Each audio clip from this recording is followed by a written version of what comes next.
Assalamualaikum warahmatullahi wabarakatuh. Ya, untuk pertemuan kali ini, kemarin kita sudah membahas tentang konseling, psikoterapi, kemudian komunikasi efektif. Selanjutnya adalah konseling dan psikoterapi berbasis problem. Ya, jadi subtopik yang akan kita bahas kali ini adalah bagaimana sih melihat penyebab ketidakpatuhan pasien.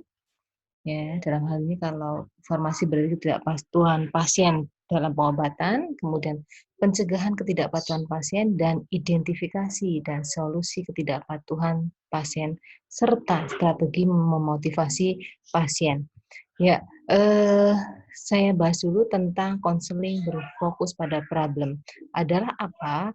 Adalah pendekatan yang menekankan pada kognitif perilaku karena dampak yang ditimbulkan oleh pikiran kita pada emosi dan perilaku kita. Ingat, jadi konseling berfokus problem itu ada tiga aspek. Jadi pendekatannya adalah kognitif perilaku, ya. Kemudian yang disebabkan karena apa? Kognitif berarti ada pikiran, emosi, dan perilaku. Jadi kita simpulkan lagi ya. Konseling berfokus problem adalah pendekatan yang menekankan pada kognitif perilaku karena dampak yang ditimbulkan oleh pikiran, pada emosi, dan pada perilaku kita. Kemudian psikoterapi ini merupakan metode untuk merawat kejiwaan, emosi, dan gangguan kejiwaan tertentu. Ya, jadi di sini untuk psikoterapi itu terdiri dari komunikasi lisan dan non lisan, ya, verbal dan non verbal yang berguna untuk meringankan kesulitan psikologis karena tadi di konseling berbasis problem itu ada kaitannya dengan kognitif sehingga perlu adanya psikoterapi. Lanjut, manfaatnya ini tadi ya, dapat membantu mengobati masalah psikologis, kemudian membantu pasien untuk memahami dirinya, kemudian mengajari pasien untuk memiliki keterampilan dalam hidup, ya, untuk memecahkan masalahnya, kemudian menolong pasien untuk menemukan solusi, kemudian untuk mengurangi depresi dan juga kegelisahan. Salah satunya contohnya tadi, karena kita adalah konseling berbasis problem sehingga mampu memberikan pasien untuk memahami dirinya dan juga yang outcome-nya adalah pasien dapat patuh terhadap pengobatan. Ya, kita lihat dulu beberapa penyebab ketidakpatuhan dalam pengobatan obat, ya, ada beberapa hal. Yang pertama bisa disebabkan karena adanya faktor penyakit, ya.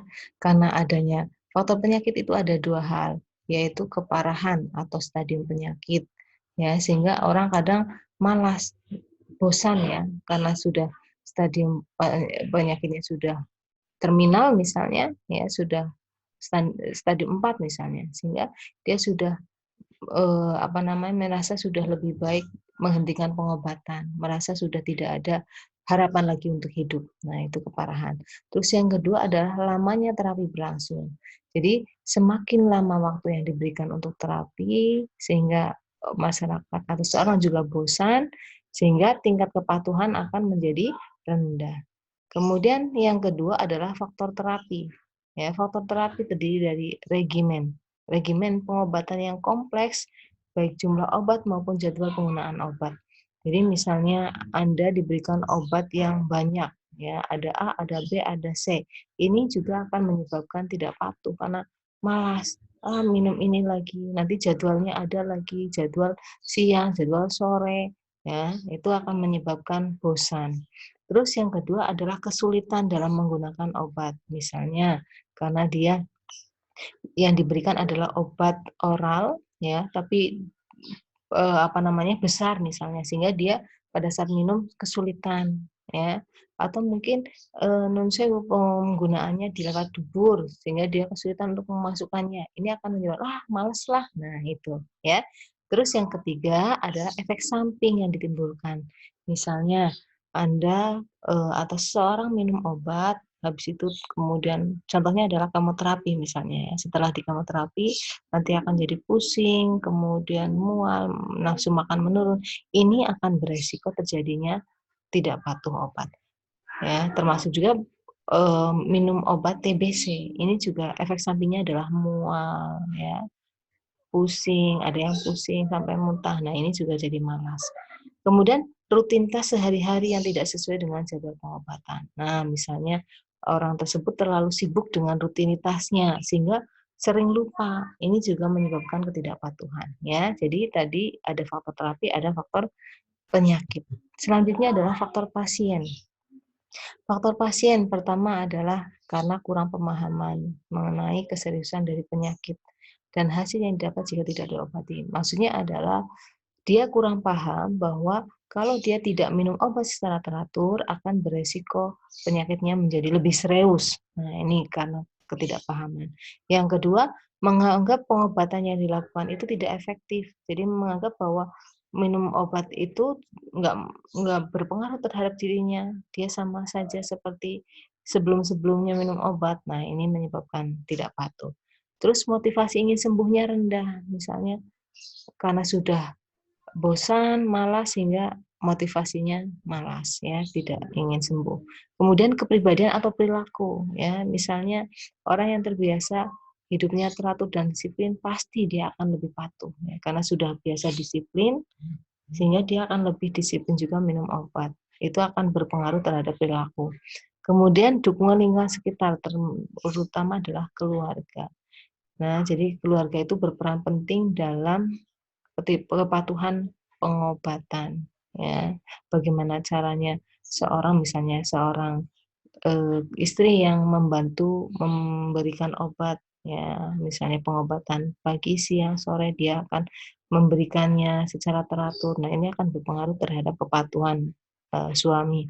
Kemudian sosiodemografi pasien ya, umur, tingkat pendidikan, pekerjaan ini juga berpengaruh terhadap kepatuhan. Dari pekerjaan contohnya karena terlalu sibuk, tingkat pendidikan misalnya tingkat pendidikannya rendah, ini akan menyebabkan kurang pemahaman.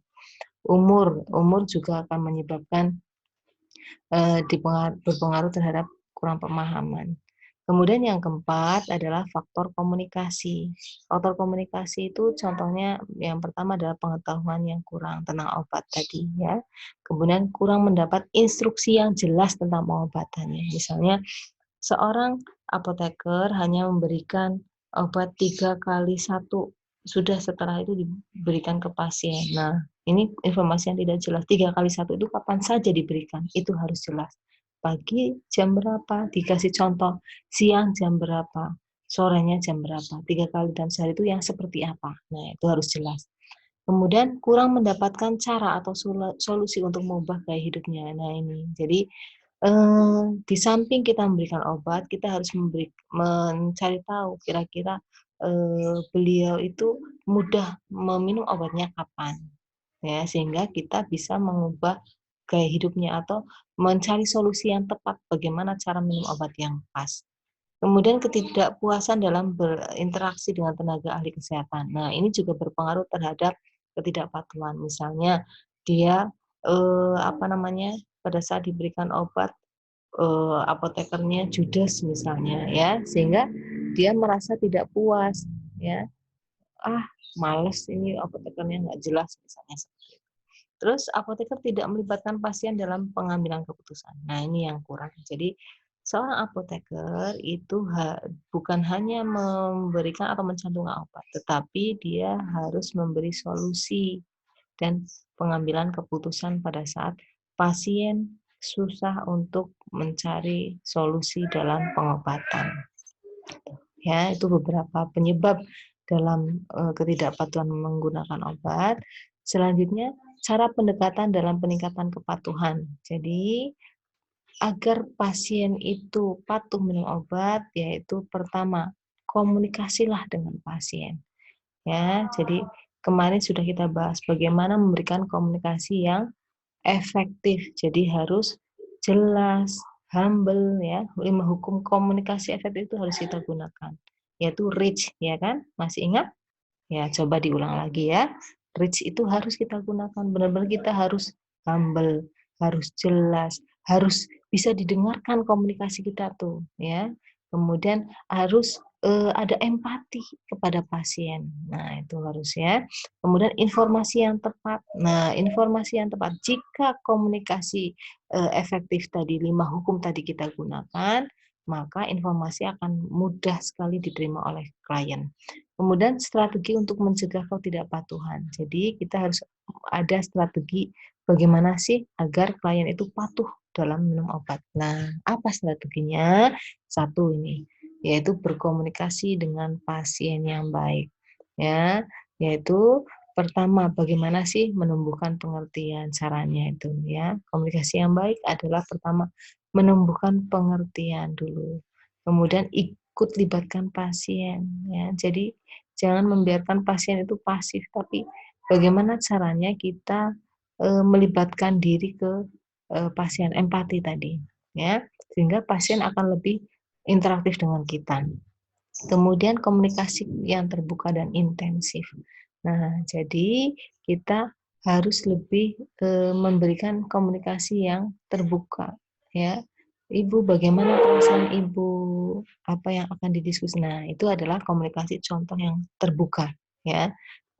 Terus metode dalam berkomunikasi harus ada dua, yaitu verbal dan nonverbal, dengan perkataan dan dengan gestur tubuh, bahasa tubuh kita. Ya, misalnya pasien sedang bersedih, bagaimana apakah kita dengan mengelus. Nah, itu salah satu contoh mengelus kepala, pundak, itu contoh komunikasi nonverbal. Selanjutnya strategi yang kedua adalah informasi yang tepat. Jadi kita harus informasi obat harus jelas dan benar. Instruksi harus lengkap ya. Kapan diberikannya, jam berapa. Nah, itu. Terus jika minum obat itu bagaimana? Ini harus jelas. Kemudian informasi tentang penyakit, kapan dan bagaimana obat akan berguna. Dan juga informasi tentang efek sampingnya. Jangan sampai lupa untuk diceritakan.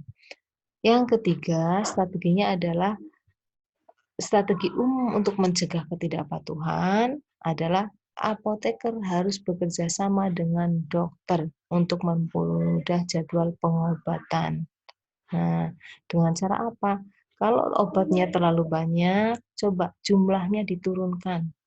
Ya, jumlah diturunkan, tetapi dengan 3 mewakili 5 misalnya. Ada 5 obat, ya diberikan macam-macam, tapi jumlahnya coba diturunkan menjadi 3, tetapi sudah mewakili 5 ya.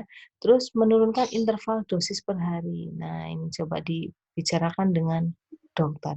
Kemudian yang kedua, menyediakan alat bantu pengingat dan pengaturan penggunaan obat. Misalnya Anda buat jadwal ya, buatkan jadwal. Kemudian buat alarm, misalnya dikasih caranya membuat alarm dengan HP atau apa. Nah, terus yang ketiga adalah mengingatkan pasien dengan telepon atau surat untuk pembelian obat kembali. Nah, ini jangan sampai lupa, setidaknya ada diingatkan lagi bahwa hari ini adalah jam kontrol atau jam menebus obat lagi.